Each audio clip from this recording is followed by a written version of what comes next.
अस्सलाम वालेकुम, welcome to my channel. आज हमारे किचन में बने जा रही है बहुत ही मज़ेदार सी डिश। इसकी बहुत ही मज़ेदार सी आसान सी रेसिपी शेयर करूँगी। बिस्मिल्लाहिर्रहमानिर्रहीम। आधा किलो चॉप कर लेंगे हम प्याज और इसको थोड़े से ऑयल में हम फ्राई कर लेंगे। इसी में ट्रांसपेरेंट हो, जैसे इसका कलर चेंज हो गया तो उसमें हम शामिल कर देंगे लहसुन का पाउडर, अदरक का पाउडर। आपके पास पेस्ट फॉर्म में है तो आप वो शामिल कर लीजिएगा। मेरे पास पाउडर फॉर्म में था तो मैंने वो शामिल कर दिया। यहाँ पे हम अदरक शामिल कर रहे हैं पाउडर फॉर्म में, तो 1 टीस्पून के बराबर आपने शामिल कर लेना है। मेरे अंदाजे से 1 टीस्पून दोनों पाउडर शामिल कर दिए हैं। इसको हल्का सा फ्राई करेंगे और साथ ही हम इसमें शामिल कर देंगे 1 kg चिकन, जिसको हमने क्यूब में कट कर लिया। आप चाहें तो इसको कीमा बना लें इसका। तो इसको हम अच्छे से फ्राई कर लेंगे। जैसे जैसे कलर चेंज होगा तो इसमें बाकी की स्पाइसेस और वेजेस ऐड करेंगे। तो यहाँ पे हमारे चिकन का कलर हो चुका है चेंज, और ये देखें जैसे ये चेंज हो गया और ये बोनलेस है तो फ़ौरन से ही बन जाएगा। इसमें बिल्कुल भी देरी लगेगी। आपको अंदाज़ा ही हो रहा होगा कि हीट इसकी कैसी तेज़ आंच की है, और तेज़ आंच पे हमने इसको फटाफट से फ्राई कर लिया। अब सबसे पहले हम इसमें स्पाइसेस ऐड करते हैं। इसमें नमक शामिल है, 1 टीस्पून चिली फ्लेक्स शामिल है, और कुटी हुई काली मिर्च शामिल है 1 टीस्पून। अच्छे से मिक्स करेंगे। जो थोड़े से स्पाइसेस के साथ एक मज़ेदार सी डिश आसान से तैयार हो जाएगी। बारीक कटी हुई आधा कप शामिल करेंगे शिमला मिर्च।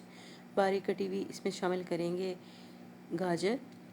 आप चाहे तो अपनी मर्ज़ी से मटर भी शामिल कर सकती हैं, बंद गोभी भी शामिल कर सकती हैं, ये आपकी चॉइस है। अच्छे से इसको मिक्स कर लेंगे ताकि जो इतना नहीं पकाएंगे कि जो क्रंच है सब्ज़ी का थोड़ा बहुत रहे, और फ्लेवर बहुत ही अच्छा आएगा। थोड़ा सा इसमें शामिल कर देंगे ऑरिगेनो, उससे भी इसका फ्लेवर इन्हेंस होगा और बहुत ज़्यादा मज़ेदार हो जाएगा, फ्लेवरफुल हो जाएगा। थाइम शामिल करेंगे, ये भी 1 टीस्पून के बराबर या 1 टीस्पून से कम भी शामिल कर सकते हैं। पौना कप के बराबर इसमें हम शामिल करेंगे क्रीम। 1 से 1.5 टेबल स्पून के बराबर आपने इसमें मैदा शामिल कर देना है। मैदा शामिल करने के बाद इसको अच्छे से मिक्स कर लेंगे और हमारा बहुत ही मज़ेदार सा ये मिक्सचर रेडी हो जाएगा। ऑलमोस्ट हमारी जो रेसिपी है वो रेडी हो चुकी है, बहुत ही मज़ेदार रेसिपी है। तो उसमें चीज़ ऐड करेंगे। अगर आपको ज़्यादा चीज़ पसंद है तो आप हर चीज़ थोड़ी थोड़ी सी शामिल कर सकती हैं। 1/4 कप इसको शामिल कर सकती हैं। तो मुझे चीज़ इतनी पसंद नहीं है, थोड़ी सी मैंने ऐड की है, और थोड़ी सी मज़ीद इसको बेक करते हुए ऐड करेंगे। 1 से 1.5 कप के बराबर मेरे पास यहाँ पे चीज़ मौजूद है।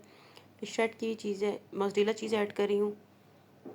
थोड़ी सी मैंने चीज़ ऐड कर दी है, और थोड़ी सी हम जब बेक करने से पहले इसमें ऐड करेंगे। यहाँ पे चीज़ भी मेल्ट हो चुकी है।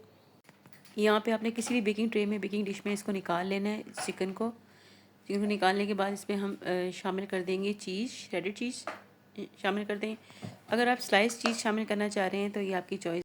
मोज़रेला चीज़ को मैंने मज़ीद ऊपर से ग्रेट कर दिया, इससे इसका फ्लेवर भी बहुत अच्छा आएगा।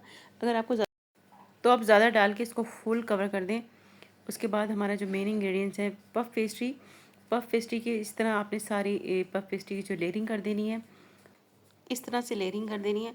अगर आप डबल लेयर करना चाह रहे हैं, मज़ीद ऊपर चिकन बिछा के उसको एक और लेयर बनाना चाह रहे हैं, तो ये भी एक अच्छा आइडिया है और बहुत ही मज़ेदार सी डिश बन जाएगी। मैंने इस बॉक्स में इसलिए डाला कि मुझे पिकनिक के लिए इस बॉक्स को तैयार करना है, और मैं इसकी आपको फ़ाइनल लुक दिखाने के बाद ये लिखता कैसे वो नहीं दिखा सकूँगी। ये देखें, फ़ाइनल हमारी ये तैयार हो गया।